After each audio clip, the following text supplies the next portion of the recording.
আমাদের আজকের গল্পটা এমন এক লেখকের বাংলা সাহিত্যের হরর জেনারের কথা এলে যার জুড়ি মেলা ভার। হ্যাঁ, তার গল্পে কোনো দাঁত বার করা পেতনি বা শিং বার করা ভূত না থাকলেও তিনি হররকে নিয়ে যান একটা অন্যরকম ডাইমেনশনে। নমস্কার বন্ধুরা, আমি আবির। আপনারা শুনছেন আমাদের ইউটিউব চ্যানেল। আমাদের আজকের গল্পটা ওপার বাংলার হুমায়ুন আহমেদের লেখা গুণিন। গল্প শুরু করার আগে আপনাদের কাছে অনুরোধ, আপনারা চ্যানেলে প্রথমবার এসে থাকলে প্লিজ সাবস্ক্রাইব না করে যাবেন না, কারণ আমাদের বেড়ে ওঠার জন্য আপনাদের সহযোগিতা আমাদের একান্ত কাম্য। শুরু করছি গুণিন। তার নাম চাঁদ শাহ ফকির। আসল নাম না, নকল নাম। আসল নাম সিকান্দার আলী। যারা মন্ত্রতন্ত্র নিয়ে কাজ করে তাদের অনেক রকম ভেগ ধরতে হয়, নামও বদলাতে হয়।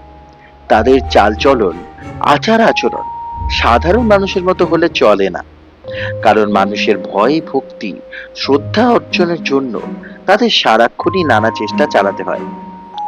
চাঁদ শাহ ফকিরকে দেখে সাধারণত মানুষের ভয়, শ্রদ্ধা কোনোটাই হয় না। রোগা বেটে একজন মানুষ। বেটেরা সাধারণত কুঁজো হয় না, তবে চাঁদ শাহ ফকির খানিকটা কুঁজো। হাটে খুঁড়িয়ে খুঁড়িয়ে, কারণ বাবা বলতে গেলে অচল। বাবা টেনে টেনে এগোতে হয়। অন্যান্য গুণিনদের মতো মাথা ভর্তি কোকড়া চুল আছে, চোখও সারাক্ষণই লাল থাকে। গলায় 3 রকমের হার, কাঠ এবং অষ্টধাতুর মালাও আছে। তারপরেও চাঁদ শাহকে সবাই তুচ্ছ তাচ্ছিল্যই করে। তাকে চাঁদ শাহ ফকির ডাকে না, ডাকে চান্দু। চাঁদ শাহ তার স্ত্রীর কাছে এই নিয়ে খুব দুঃখ করে। দীর্ঘ নিঃশ্বাস চাপতে চাপতে বলে, দেখবো মানুষের বিচার। আমি এত বড় একটা গুণিন, পশু পাখি পর্যন্ত আমারে সমীহ করে। যে গাছের নিচে বসি সে গাছে পাক পাখালি থাকে না, উইরা চলে যায়। অথচ নিজের গায়ের মানুষ আমারে তুচ্ছ করে, সামনে দিয়া যায় সেলাম করে না। আমার যে নাম চাঁদ শাহ ফকির, এই নামে ডাকে না, ডাকে চান্দু। মাঝে মাঝে ইচ্ছা করে মারি মন্ত্র দিয়া। এবারে একটা শিক্ষা দিই, জন্মের শিক্ষা। চাঁদ শাহের স্ত্রীর নাম ফুলবানু। সে দীর্ঘ সময় রোগ ভোগ করে এখন বিছনায় পড়ে আছে। নাড়াচড়া করার ক্ষমতা নেই, তবে জিহবা অত্যন্ত সচল। সে তীক্ষ্ণ কণ্ঠে বলে, কি মন্ত্রের কথা কইলেন? মারি মন্ত্র। মন্ত্র ঝাড়া মাত্র গ্রামের ঈশান কোণ থাইকা শুরু হবে রোগ ব্যাধি। আস্তে আস্তে পুরো গ্রাম। বড় কঠিন মন্ত্র, একবার ঝাড়লে মন্ত্র কাটান দেওয়া মুশকিল। তুমি যদি বলো একবার মন্ত্র ঝাড়ি, উচিত শিক্ষা হোক। গ্রামের সব মুরব্বীরা যখন পায়ের উপর উপুর হয়ে পড়বে, তখন একটা বিবেচনা হবে। ফুলবানু বলল, এই জাতের কথা বলতে আপনার শরম লাগে না? মন্ত্রের আপনি কি জানেন? কাজকলাটা জানেন? বউ কি বলো? বললাম মন্ত্রের আপনি কাজকলাটা জানেন। আপনি হইলেন ঠক, বিরাট ঠক। হ্যাঁ, ঠক বললা? হ্যাঁ বললাম। এখন কি করবেন? বান মারবেন? বান তো মারতেই পারি, বান মারা কোনো বিষয় না, হাতের ময়লা। মারেন দেখি একখান বান। চাঁদ শাহ হুকায় তামাক ভরতে ভরতে বলল, তুমি রোগী মানুষ বইলা সাইরা দিলাম, না হইলা সরষা মন্ত্র দিয়া দিতাম। দেখতা বিষয় কি। হাতের তালুর মধ্যে 5টা কাঁচা সরষা নিয়া মন্ত্র পড়তে হয়, তারপর সেই সরষা ছুঁইরা দিতে হয় শৈলে। সরিষা তো না, সাক্ষাৎ হাবিয়া দোহাজের আগুন। শৈলের যে জায়গাতে লাগবে সেই জায়গার সাথে সাথে গোল আলুর মতো ফোসকা। সারা শৈল মনে হইব আগুন জ্বলতাছে। ইচ্ছা হবে শীতল পানিতে ঝাঁপ দিয়া পড়ি, ঝাঁপ দিয়ে পড়লে আরো বিপদ। পানি তখন আগুনের মতো, শরীরে পানি লাগলো কি গেল। না একটু সরিষা পইরা, আপনার ক্ষমতাটা দেখি দেখি আপনি কত বড় গুণিন। বিয়ার পর থেকে আমি শুনতাছি আমার এই ক্ষমতা সেই ক্ষমতা, মারি মন্ত্র সরিষা মন্ত্র, বলতেও শরম লাগে না। সি সি।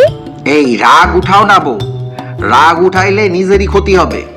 রে, রাগ ওইটালে নিজের ক্ষতি হবে? কি আমার উস্তাদ, দুনিয়ার ব্যাপক মন্ত্র জানি, তার হুকুমে চলে জিন পড়ি। এই লোক 2 বেলা ভাত পায় না, আপনার পুষা জিন যেন কয়টা আছে।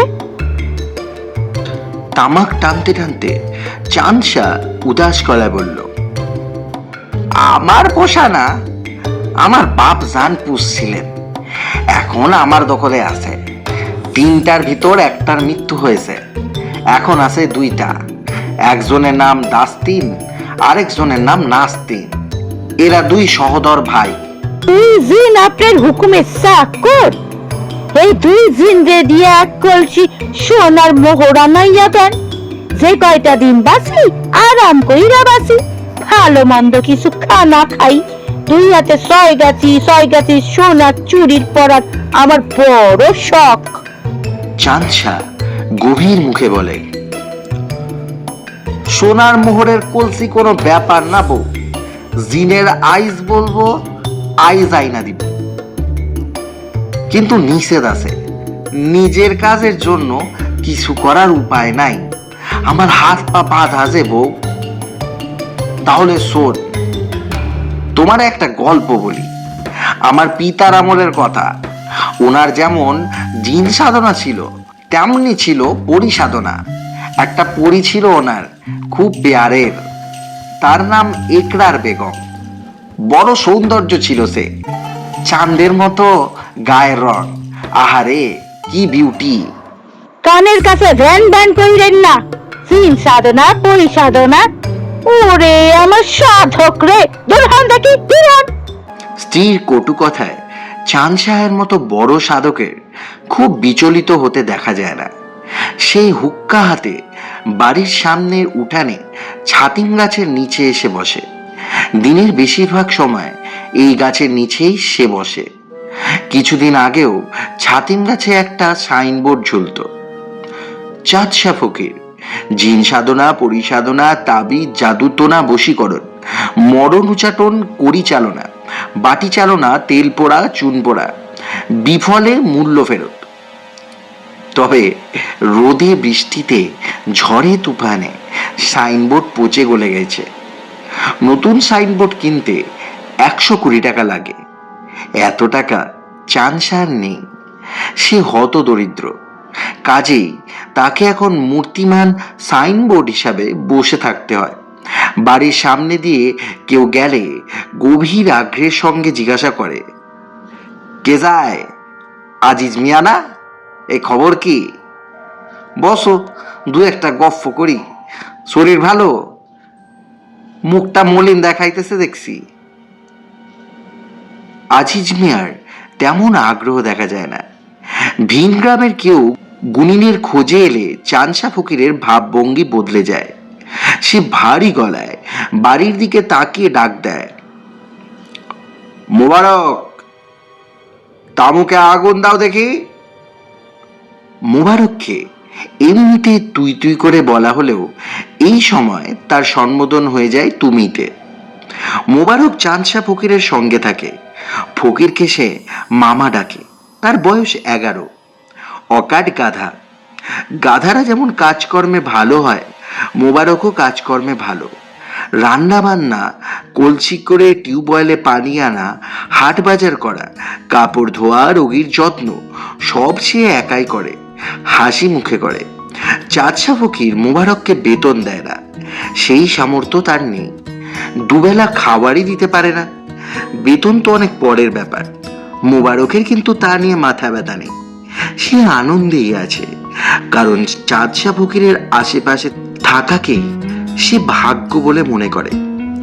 চাঁদশা ফকির তাকে পছন্দও করে। মন টন খুব উদাস হলে মোবারককে ডেকে বলে, ও মোবারক, তোর কোনো চিন্তা নাই, মন দিয়ে কাজকর্ম কর। আমার মৃত্যুর আগে তোর একটা ফকিরি বিদ্যা দিয়ে যাব নে। সব দিতে পারবো না, বড় কঠিন বিদ্যা, তবে একটা পাবি। একটা বিদ্যাই যথেষ্ট, সারা জীবন এই বিদ্যা বেইসা খাবি, সুখে থাকবি। ক দেখি কোন বিদ্যা চাস? নখ পড়া শিখবি?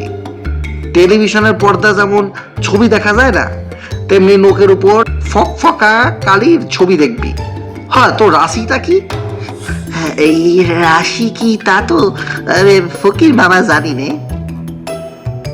আইসা দেখব নে পরীক্ষা কইরা। তুলা রাশি বইলা মনে হয় না, তুই বিরাট গাধা। তুলা রাশির মধ্যে গাধা হয় না। যাই হোক, তুই চিন্তা করিস না, জমাত যখন দিছি তোরে একটা বিদ্যা দিয়া যাবো না। কোন বিদ্যা চাস বল, বল মুখ ফুইটা। সরমের কিছু নাই, সরম হলো নারীর ভূষণ, পুরুষের কলঙ্ক। আইন্দারের মন্ত্র শিখায়া দিন। আরে বেটা, তুই কস কি? এই মন্ত্র জারে তারে দেওয়া যায় না, বড় কঠিন মন্ত্র। দুইবার এই মন্ত্র পইরা ডান কাঁধে একবার ফু, বা কান্দে একবার ফু, ব্যাস, আর দেখা লাগবো না, তুই হবি অদৃশ্য। তুই সবাই দেখবি, তোরে কেউ দেখবে না, বুঝছস? তুই হবি অদৃশ্য মানুষ। এই মন্ত্র জারে তারে দেওয়া যায় না। শোন তাহলে একটা গপ্প কই। আমার তখন জোয়ান বয়স, বাঁশখালী অঞ্চলের নাম করা চোর মজনু মিয়া এক রাইতে আমার পায়ে আইসা পড়লো। বলে দুইটা মন্ত্র চাই, নিদালি মন্ত্র আর অন্দাইয়ের মন্ত্র। বলে কি, ফকির সাহেব এই দুটো মন্ত্র দেন, আর টাকা কি লাগবো কন। টাকা কোনো বিষয়? আমি বললাম এইটা তো হবে না, এই মন্ত্র যা তার হাতে দেওয়া যায় না, ওস্তাদের নিষেধ আছে গা, কঠিন নিষেধ। মজনু মিয়া তখন আমার ভয় দেখায়, বলে কি, মন্ত্র না দিলে ফকির সাহেব আফনের কিন্তু অসুবিধা হবে। আমি সহজ লোক না, আমি জটিল লোক। আমি মনে মনে হাসলাম, যার জিন সাধনা তারে ভয় দেখায়। হাতি ঘোড়া গেল তল, পিপিলিকা বলে কত জল। হায় রে বেকুব। পরের ঘটনা বিরাট ইতিহাস। ইতিহাসটা কি? চাঁদশা ফকির উদাস গলায় বলল, সব ইতিহাস শোনানোর দরকার নাই মুবারক, কাজ কর দেখি, কাজ কর। মন দিয়া কাজ করলে তোর গতি করে দিব। চাঁদশা ফকির জাবান ঠিক রাখে। ইতিহাস জানানোর ইচ্ছা হইতাছে মামা। দিক করিস না মোবারক, কাজ করতে বলছি, কাজ কর। গুণিন যারা, তারে কথা বলতে হয় কম, কথা বেশি বললে মন্ত্রের জোর কমে। আইজ একদিনে মেলা কথা কইয়া ফেলছি, আর না। কথা বললে যদি মন্ত্রের জোর কমে, তাহলে চাঁদশা ফকিরের মন্ত্রে কোনো জোর থাকার কথা নয়। কথা বলার কোনো সুযোগই সে নষ্ট করে না। অন্য গ্রামের অচেনা কেউ এলে তো একেবারে নয়। এরকম ঘটনা আজকাল আর ঘটে না। পীর ফকির গুনিনের আগের রমরমা আর নেই। আগে কি দিন ছিল, আর এখন কি দিন। চাঁদশা ফকির ছাতিম গাছের নিচে বসে বর্তমান দিনের কথা ভেবে দীর্ঘ নিঃশ্বাস ফেলে। আগের দিনে কথায় কথায় গুনিন ডাকত। গুনিন ছাড়া সমাজ ছিল অচল। পাগলা কুকুরে কামড়ালো, হলুদ পোড়া, সাপে কাটা, কালো তাগা, জিনের দৃষ্টি, লোহা পড়া, সোলেমানি তাবিজ, ভূতের বাতাস, সরিষা পোড়া, পরীর নজর, বাড়ি বন্দর, চোরের উপদ্রব, কণ্টক মন্ত্র, নয়া আবু রাতে ঘুমায় না, চিল্লা ফিল্লা করে। সেই আমলে একটা গুনিনের দিন ভালোই চলে যেত। খাওয়া পড়ায় রমরমা না থাকলেও অনাহারে থাকতে হতো না। নতুন ধান উঠলে গুনিনের বাড়িতে এক ধামা ধান পাঠিয়ে দেওয়া রেয়াজের মধ্যে ছিল। লাউ গাছে 10টা লাউ ফুললে একটা লাউ পাঠিয়ে দাও গুনিনের কাছে। এইসব সভ্যতা ভব্যতার আজকাল কিছুই নেই। মন্ত্রতন্ত্রের উপর থেকে মানুষের বিশ্বাস উঠেই গেছে। পাগলা কুকুরের কামড় দিলে হলুদ পোড়ার জন্যে আর কেউ আসে না। রোগী নিয়ে সোজা চলে যায় সদরে। নাবির কাছে 7টা ইঞ্জেকশন। এতে নাকি রোগে আরাম হয়। কি যে অসম্ভব কথা। চাচা ফকিরের দিনকাল বড়ই খারাপ যায়। স্ত্রীর কটু কথা মুখ বুজে শুনতে হয়। অভাব অনটনে, রোগে ব্যাধিতে ফুলবানুর মাথা থাকে চড়া। কড়া কথা যখন বলে কঠিন করেই বলে। আগে হঠাৎ হঠাৎ বলতো, ইদানিং প্রায় রোজই বলছে। অবস্থা এখন দাঁড়িয়েছে যে ছাতিম গাছের নিচ থেকে ঘরে ঢুকতে চাচা ফকির সাহস পায় না। মনে হয় না জানি কপালে কি আছে। চাচা ফকির রাতে শোয়া মাত্রই ঘুমিয়ে পড়তেও পারে না। বয়সের কারণে তার ঘুমও কমে গেছে। বিছানায় চুপচাপ শুয়ে থাকতেও তার ভালো লাগে না। গল্প করতে ইচ্ছা করে, ফকিরি গল্প। গল্প শুরু করলে ফুলবানু এমন হইচই শুরু করে যে চাঁদশা ফকির আফসোসের সীমা থাকে না। কেন সে গল্প শুরু করলো? চুপচাপ বিছানায় শুয়ে থাকলে এই যন্ত্রণা হতো না। একে বলে খাল কেটে কুমির আনা। আজ রাতও এরকম খাল কাটার ব্যাপার ঘটেছে। চাঁদশা ফকির মনের আনন্দে খাল কেটে যাচ্ছে। সে আর এক ফকিরির গল্প শুরু করলো। গল্প বলতে বড় ভালো লাগছে। সে বুঝতেই পারছে না কিছুক্ষণের মধ্যেই তার কাটা খালে কুমির আসবে, একেবারে আলিশান কুমির। বুঝলা বউ, তখন আমার যৌবন কাল। তোমার সঙ্গে তখনও বিবাহ হয় নাই। টুকটাক ফকিরি করি। ফকিরের তো আর 24 ঘন্টা কাজ না। যখন ডাক পড়ে তখন চাই আর কি। বাকি সময় গান বাজনা করি। যৌবনকালে ঢোল ভালো বাজাইতাম, মন্দিরাও শিখিয়েছিলাম। তবে ঢোল হইল মন্দিরার চেয়ে কঠিন বিদ্যা। শুনতাছ বউ? শুনতেছি, বলেন। তখন মুরাদপুর গ্রামে থাইকা এক ডাক পইল। মুরাদপুর গ্রামের বিশিষ্ট যোদ্ধা ইয়াজউদ্দিন হালদার মহিষের গাড়ি পাঠাই দিয়েছে আমারে নিবার কারণে। কারণ তার পুত্রবধূর প্রসবের যন্ত্রণা উঠেছে। বউ শুনতেছ? বড়ই চমকপ্রদ কাহিনী। হ্যাঁ, আপনি চমকপ্রদ কাহিনী শুনতেছি। হালদার সাহেবের পুত্রবধূ হইল মৃত্যুবৎসা। মৃত্যুবৎসা বুঝলা তো? সন্তান হয় আর বাঁচে না। আমার ডাক পড়লে বিষয় কি দেখার জন্য গিয়া দেখি মেলা ডাক্তার কবিরাজ আছে। আমিও তাদের সঙ্গে সামিল হইলাম। হালদার সাহেব বিরাট সম্মান করলো। হাত ধইরা অন্দরে নিয়ে গেল। হাক ডাক শুরু করলেন, ফকির সাহেবরে পাও ধোয়া, পানি দে, শরবত দে। জামাই আদর, বুঝলা কিনা? এক সময় আমার কদর ছিল বউ, জামাই আদর ছিল। গুণিন তো আর পথে ঘাটে জন্মায় না, 10 গ্রামে 20 গ্রামে একটা জন্মায়। যাই হোক, গল্পটা শোনো। আমি উঠানে বইসা 2 ঝাড়া দিয়ে পাইলাম হালদার সাহেবের পুত্রবধূ জিনের সাথে একেবারে বেয়াদবি করছিল। কি বিয়াদবি করছিল শুনি? জিন পুস্কানিতে গোসল কইরা পাক পবিত্র হইয়া আসতেছিল। তখন হালদার সাহেবের পুত্রবধূ নাক ঝাড়া দিয়ে তার গায়ে নাকের সর্দি ফেলছে। তারপর থেকে জিন লাগতেছে তার পিছনে। অল্প বয়সী চ্যাংরা জিন, নাম হইল করিন্দর সাওবাগ। এরার মিজাজ খুব চলা থাকে। এই হইল ইতিহাস। তা আপনি কি করলেন? জিনের শৈলে সত্যি মুইসা দিলেন? তা না, জিন তাড়াইলাম, দেশ ছাড়া করিলাম। একেবারে দেশান্তরী? অবশ্যই। মন্ত্রের তো আমার কাছে অভাব নাই বউ। একটাই কাজ না করলে আরেকটা দিই। কোনো কিছুই যখন কাজ করে না তখন আছে কুফরি কালাম। বড় কঠিন জিনিস। ওষুধের মধ্যে যেমন পেনিসিলিন ইনজেকশন, মন্ত্রের মধ্যে তেমন কুফরি কালাম। পাক কোরআনের কালাম উল্টো পাল্টা কইরা পড়তে হয়। বিরাট গুনানের কাজ, কিন্তু উপায় কি? গুণী হইয়া জন্মাইছি, গুণা তো করতেই হইব। রোজ হাজারে এক শক্ত বিচার হবে। আমরা যারা গুণীন, আমরার সামনে তোমরা চেল চালাইয়া বেউস হতে যাইব, আর আমরা দোজকের আগুনে পুইরা মরব।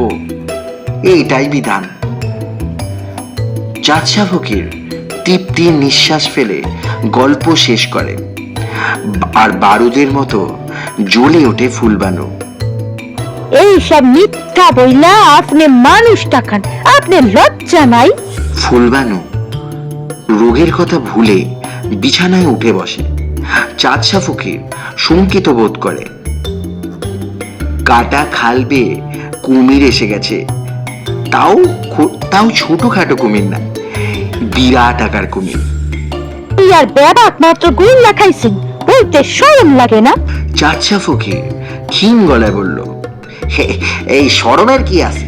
শরম নারীর ভূষণ, পুরুষের কলঙ্ক। শরমের কিছু নাই? তাহলে মন্ত্র একখান খেলা রাখান দেখি, নিদালি মন্ত্র পড়ে একখান পু দিয়ে আমার ঘুম পাড়াইয়া দেন। না দিলে আইজ অসুবিধা আছে আপনার। এই রাত দুপুরে কি চেল্লা ফেল্লা শুরু করলা? হয় মন্ত্রের খেলা আইজ আপনি দেখাইবেন, নয় গলায় গামছা দিয়া কইবেন মন্ত্র পন্ত্র কিছু জানি না, যা বলি সব মিথ্যা। এইটা যদি শিকার পাই তাহলে তো মিথ্যা কথা হয়। মিথ্যা বলি কেমনে বউ? বাবা রে, আমার সত্যবাদী রে। বুঝলা বউ, বন্ততন্ত্রের বিদ্যা যারা চর্চা করে, মিথ্যা কথা বলা তাদের সম্পূর্ণ নিষেধ। ফুলবানু হাসতে শুরু করে, অপ্রকৃতস্থ মানুষের হাসি। হাসতে হাসতে তার হিক্কা উঠে যায়।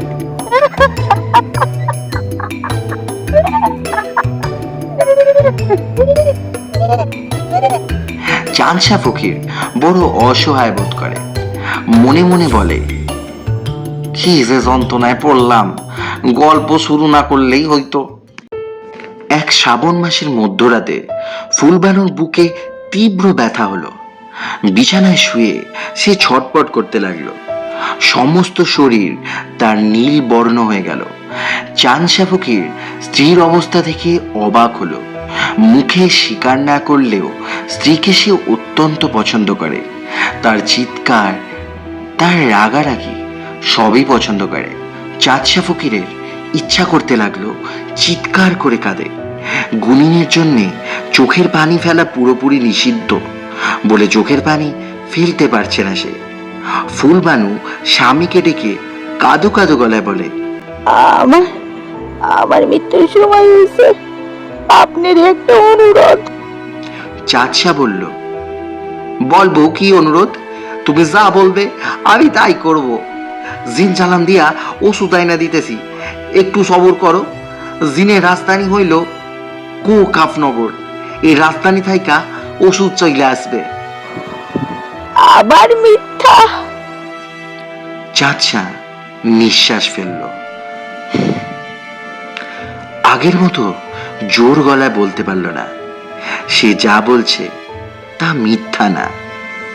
ফুলবানু হাঁপাতে হাঁপাতে বলল, মন্ত্রতন্ত্র নিয়া আর মিথ্যা ভণ্ডামি কইবেন না। আপনারে আপনারে আল্লাহ দোহাই লাগে। চাঁদশা ধরা গলায় বলল, আচ্ছা যাও, করব না। মোবারক রে ডাক দিয়া বলেন সব মিথ্যা। বোকা শোনা মানুষ একটা আশার মধ্যে আছে, আপনি তারে অদৃশ্য মন্ত্র দিবেন কইছেন। আচ্ছা, তারে বলে দিতেছি। এখনই বলেন। এত অস্থির হয়েও না বউ, শান্ত হও। শান্ত পরে হব, আগে আপনি তারে বলেন। আমার স্বামী আইন বলেন, নিজের কানে শুনি। চাঁদশা মোবারককে ডেকে আনলেন, ধরা গলায় বললেন, মোবারক শোন, মন্ত্র ফন্ত্র আসলে কিছু না। এতদিন তোর যা বলেছি সব মিথ্যা, বুঝছো?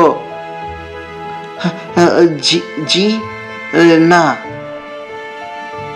ফুলবানু হাঁপাতে হাঁপাতে বলল, মন্ত্র হলো ধাপ্পাবাজি, বুঝছস? মন্ত্র বলা কিছু নাই। মন্ত্র থাকলে আইজ আমার এই অবস্থা। খাও নাই, স্পিন্ডানের কাপড় নাই, রবে চিকিৎসা নাই। মন্ত্র হলো মিথ্যা। মন্ত্র মিথ্যা মামি?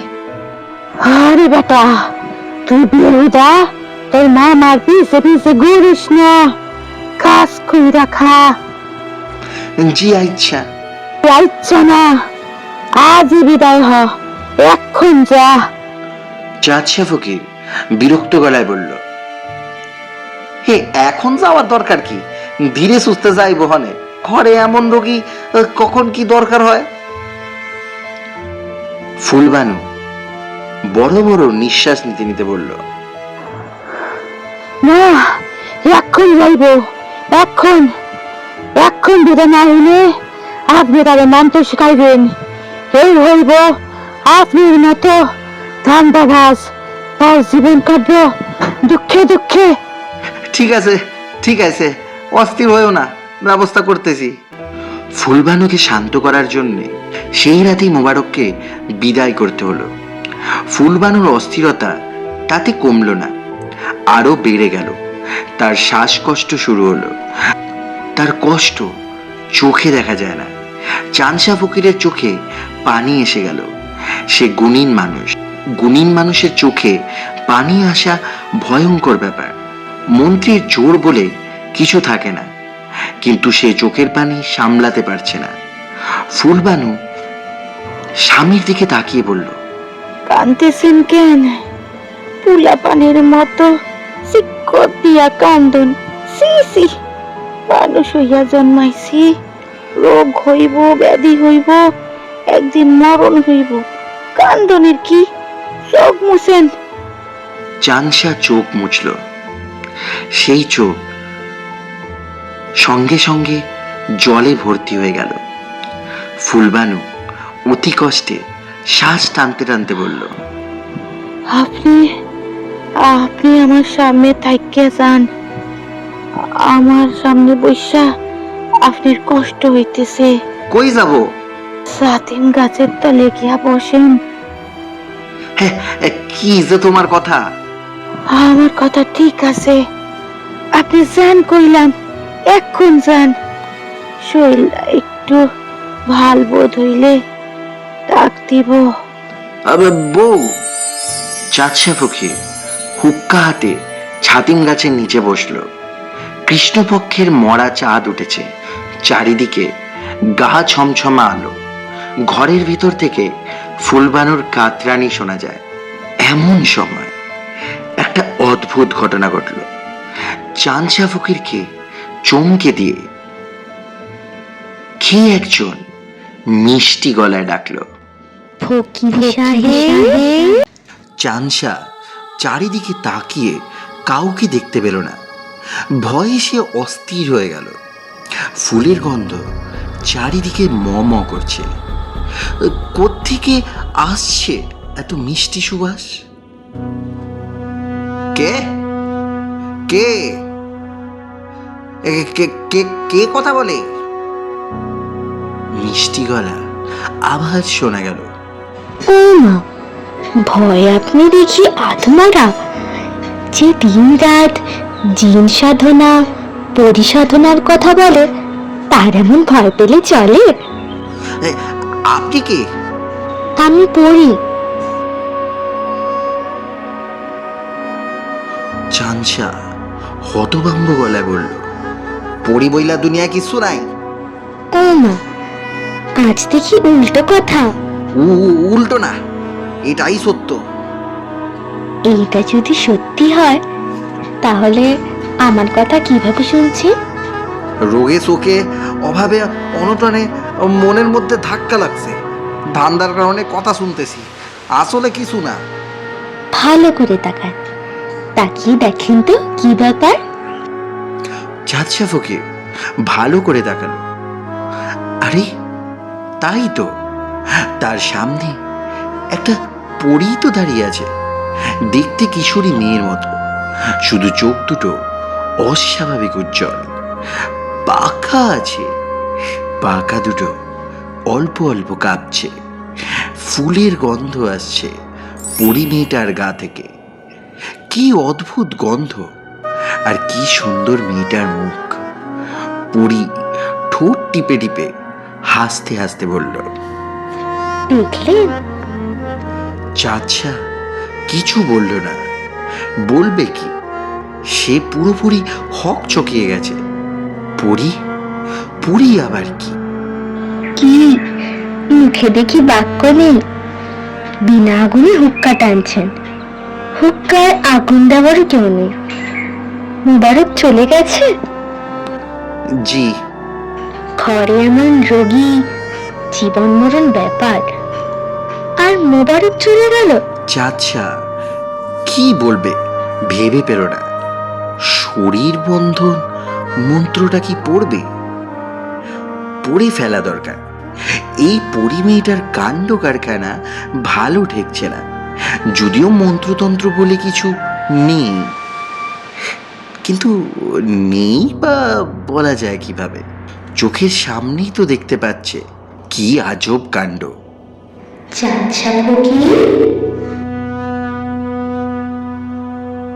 চাঁদশা জবাব দিল না। শরীর বন্ধন মন্ত্র মনে করার চেষ্টা করতে লাগলো। কি যেন ছিল। হ্যাঁ, দোহাই দোহাই তিন পীর, কিরপিন সবে নীর, লক্ষ্মী ও মনসা মা কালী ভরসা, দিলাম দেহবন্ধন রক্তবর্ণ চন্দন, ফুলের নাম জবা, পশ্চিমে পশ্চিমে রয় কাবা, কাবার ঘরে ছয় কুটুরি। ওরই খিলখিল করে হেসে উঠল। চাঁদশাহ ফকিরের মন্ত্রে গন্ডগোল হয়ে গেল। দেহবন্ধন মন্ত্র দীর্ঘ মন্ত্র, একবার আওলা লেগে গেলে গোড়া থেকে পড়তে হবে। চাঁদশা ফকির বিড়বিড় করে কি পড়ছেন? মন্ত্র? জি। কি মন্ত্র? দেহবন্ধন? মন্ত্রতন্ত্র বলে কিছু আছে? জি না। তাহলে পড়ছেন কেন? আপনি কি? একবার তো বললাম, আবার বলতে হবে? আমি পড়ি। ও আচ্ছা। আমি আপনার বাড়ির উপর দিয়ে উড়ে যাচ্ছিলাম, আপনার চোখের পানি দেখে নেমে এলাম। কাঁদছিলেন কেন? চাচা চুপ করে রইল। বলবেই বাকি, বলার মতো কোনো কথা কি আর আছে? শুনুন চাচা, আমার হাতে একেবারে সময় নেই। আমি এক্ষুনি চলে যাব। তবে নেমেছি যখন, তখন আপনার একটা ইচ্ছে পূরণ করব। বলুন কি চান? যা চান তাই পাবেন। তবে একটা মাত্র জিনিস, বলে ফেলুন। এক কলসি সোনার মোহর দিলে হবে? এক কলসির জায়গায় 7 কলসিও দিতে পারি। তবে ধনদৌলত বেশি হলেও সমস্যা হয়। দেবে 1 কলসি মোহর? জি না। ধনদৌলত চান না? তাহলে কি চান? সম্মান? লোকজন আপনাকে দেখেই সালাম করবে। যত বড় মানুষই হোক, আপনাকে দেখে উঠে দাঁড়াবে। জি না। বাকি রইল কি? ক্ষমতা। ক্ষমতাও খুব ভালো জিনিস। ধনদৌলত সম্মানের চেয়ে ক্ষমতা অনেক মধুর। ক্ষমতা চান? জি না। আপনি আপনি ফুল বানুরে ভালো কইরা দেন। উদ্ভট কথা বলেন কিভাবে? ফুল বানুরে আমি ভালো করব কি করে? আমি কি ডাক্তার? মেডিকেল কলেজের ডিগ্রি আছে আমার। আপনাকে বুদ্ধিমান লোক বলে ভেবেছিলাম, এখন তো দেখছি আপনি বোকা, মহা বোকা। ফুল বানু যে দজ্জাল, ভালো হয়ে গেলে তো আপনাকেই কচলে ফেলবে। সে কসলাইলেও ক্ষতি নাই। কচলালেও ক্ষতি নেই? তাহলে তো ভালো করে দিতেই হয়। আচ্ছা ঠিক আছে, দিচ্ছি ভালো করে। যান ঘরে যান, ঘরে গিয়ে দেখুন। আর আমি বিদায় হচ্ছি। পরি ডানা ঝাপটানোর মতো শব্দ হলো। হতভম্ব চাঁদশা ফকিরের চোখের সামনে দিয়ে পরি আকাশে উঠে গেল। পরি চলে গেলেও তার গায়ের গন্ধ এখনো রয়ে গেছে। ঘরের ভিতর থেকে ফুলবানু ডাকলো, এই যে ফকির সাহেব, শুইনা যান। চাঁদশাহ ঘরে ঢুকে দেখে ফুলবানু খাটে বসে আছে। তার মুখটা হাসি হাসি। চাঁদশাহকে দেখে খানিকটা লজ্জা মাখা গলায় বলল, বুকের ব্যথাটা হঠাৎ কইরা চইল্লা গেছে। বলো কি? পিলটাও ভালো থাকতেছে। হুম দেখেন না, নিজে নিজে মিঠা বসছি। হুম পিয়াস লাগছে, এক গ্লাস পানি দেন তো। চাঁদ শাহ অতি দ্রুত পানি নিয়ে এলো। ফুলবানু তৃপ্তির সঙ্গে গ্লাস শেষ করে বলল, হঠাৎ শরীরটা এমন ভালো থাকতেছে কেন, কিছুই বুঝলাম না। চাঁদ শাহ বলল, ঘটনা তোমারে বলি, বড়ই চমৎকার ইতিহাস।